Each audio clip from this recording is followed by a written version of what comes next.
안녕하세요, 말풀입니다. 오늘은 중식의 두 번째 시간. 요리로서는 탕수육, 칸이 좀 모자라서 두 글자로 쓰느라 탕슉 이렇게 썼습니다. 그리고 꿔바로 이렇게 두 가지를 보고요. 그리고 중국 요리에 대해서 지역에 대한 얘기를 조금 할 거여서 중국 지도 보는 방법을, 제 나름의 방법을 한번 같이 공유하도록 하겠습니다. 탕수육과 꿔바로 둘 다 참 맛있지요. 근데 둘이 뭐가 틀릴까요? 생각해 보신 적 있으신가요? 우선 탕수육은 탕초육에서 나왔습니다. 여기 보면 탕수 물숫자인데 물숫자가 아니라 원래는 초였습니다. 초. 참고로 중국에서는 육자가 들어가면 무조건 돼지를 의미합니다. 돼지고기. 그래서 탕초육하면 설탕과 식초 그리고 돼지가 혼합된 그런 요리라고 보면 되겠습니다. 원래 탕초육이었는데 탕초육이 이제 발음하다 보니까 편하게 해서 탕수육으로 그냥 지금 이제 아예 탕수육 이렇게 쓴다고 하는데 설탕 들어간 물 해서 원래는 탕초육에서 나왔다는 거 아시고 있으면 좋을 것 같고요. 그럼 탕수육과 꿔바로우는 뭐가 틀리냐? 예, 사실은 똑같습니다. 둘 다 들어가는 건 똑같습니다. 그런데 이 두 가지는 알고 보면 써는 방식이, 고기를 써는 방식이 좀 틀립니다. 탕수육 보니까 좀 이렇게 얄쌍하게 우리 삼겹살 고기 먹듯이 이렇게 이런 식으로 길게 돼 있네요. 반면에 꿔바로우는 이렇게 널찍하게 네모나게 크게 돼 있습니다. 얇으면서 마치 김처럼 이렇게 돼 있죠.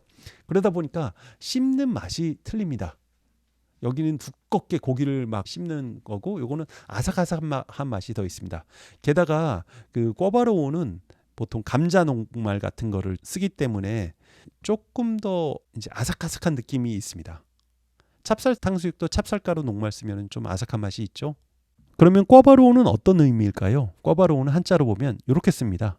한자로 쓰면 과포육입니다.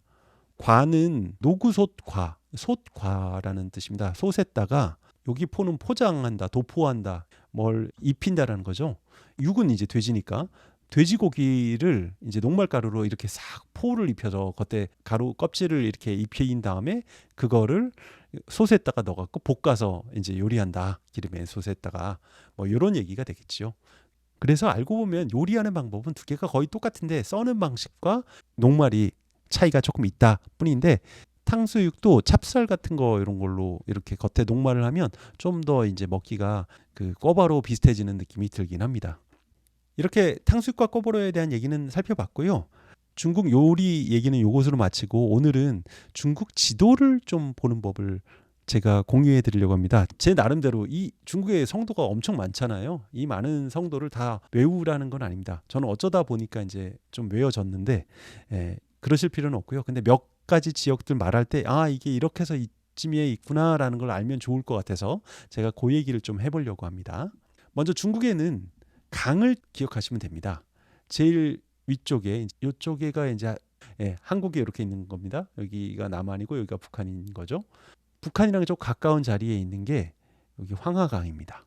이쪽 여기 칭하이성 이쪽에서부터 흘러서 이렇게 해서 인천 앞바다 쪽으로 서해 쪽으로 흘러가는 거죠.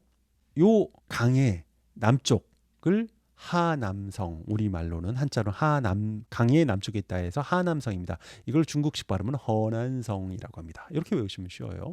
그리고 당연히 요거 위쪽에 있는 거, 강 위쪽에 있는 거는 하북성이겠죠. 강의 위쪽에 있으니까. 그래서 하북성에서 중국식 발음으로 허베이성 이렇게 됩니다. 이 허베이성 안에 여기 경기도 안에 서울이 있듯이 여기도 수도인 베이징과 특별시인 텐진이 있는 겁니다. 그래서 이렇게 강으로 외우면 쉬워요. 그다음에 여기 사이에 태양산맥이라고 있어요. 여기에 이제 또 태산도 있고 그런데 이 태산의 동쪽에 있는 여기 톡 튀어나온 반도, 요걸 산동반도라고 하는 겁니다. 태산의 동쪽에 있다 해서 산동반도, 산동을 중국식으로는 산둥 이렇게 말해서 산둥성 이라고 하고요. 그럼 서쪽에 있으면은 여기 동쪽에 있으면 서쪽에 있겠죠. 서쪽에 있는 게 산서성 해서 중국식 발음은 산시성이라고 합니다. 그래서 한꺼번에 여기 지역 네 군데는 외우실 수 있겠죠. 이제 그렇게 됩니다. 그다음에 여기 황하강이고요. 이쪽에 이제 장강이 있습니다. 장강도 이제 이 히말라야 쪽 산맥에서부터 높은 데서부터 흘러서 요쪽 상해 쪽으로 빠지는 상해 위쪽으로 이제 빠지는 강인데요. 요걸 장강이라고도 하고 양자강, 양쯔강 뭐 이렇게 발음하죠. 중국식으로는.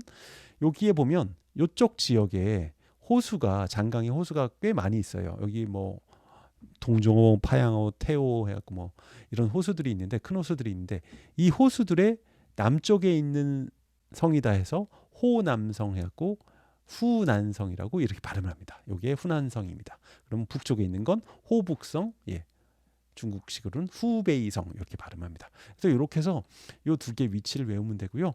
요 사이에 가운데 껴있는 서쪽으로 껴있는 게 이제 충칭이라는 도시고 거기서 더 안쪽으로 들어가면 스촨성이 나오게 됩니다. 뭐 요 정도 외우시고 다음번에 제가 이제 마라탕, 마라샹궈, 허거, 깐풍기, 팔보채, 유산슬 이런 요리들에 대해서 얘기를 하면서 지역을 말할 때 다시 한번 요 지역들을 언급하도록 하겠습니다. 참고로 중국을 큰 지역별로 이렇게 나누는 기준이 있습니다. 왜냐하면 중국은 지역별로 문화와 기후 이거에 따라서 먹는 음식, 요리 여러 가지가 바뀌기 때문이죠. 여기가 한반도입니다. 그래서 여기 붙어 있는 데가 우리 세계에 붙어 있는 데가 여기에 요하라고 강이 있어요. 요 요하에 있는 강을 랴오닝 요하성에서 랴오닝성이라고 합니다. 여기가 랴오닝성, 그다음에 여기가 이제 길림성이라고 하는 지린성이 있고요. 그리고 흑룡강성이라고 하는 그 중국식 발음으로 헤일룽장성이 여기 있습니다. 여기에 세 개가 동북쪽에 있다 해서 동북삼성이라고 하는 거고요. 여기 동북 지역 말고 이쪽 중화권의 북쪽에 있다. 여기가 중화권이잖아요. 여기에 북쪽에 있다 해서 여기 내몽고의 이제 중국식 발음입니다. 내몽고 쪽 여기가 몽고니까 몽고보다 아래쪽에 있는 내몽고라고 해서 요 지역과 여기 태산의 서쪽에 있는 산서성, 그다음에 여기 황하강의 북쪽에 있는 하북성, 허베이성 이렇게 요 세 개를 합쳐서 화북 지역이라고 합니다. 그리고 요 앞에 있는 요쪽을 여기가 중원이니까 여기에 동쪽을 화동 지역, 그리고 여기 중원의 서북 지역 신장 위구르, 깐수성, 칭하이성, 산시성, 그리고 닝샤후이족 뭐 이렇게 해서 요쪽들을 서북 지역이라고 하고 스촨성이라고 사천성 우리 많이 들어본 지진도 일어났던데 그리고 그 티벳이 있는 티벳 시장 자치구 윈난성, 귀주성, 후이저우라고 하죠. 여기를 갖다가 서남 지역 그리고 요 가운데 남은 중간 아래 지역을 중남 지역이라고 이렇게 5개의 지역으로 중국에서는 나누고 있다라는 거 그냥 상식으로 하나 들어두면 되겠습니다.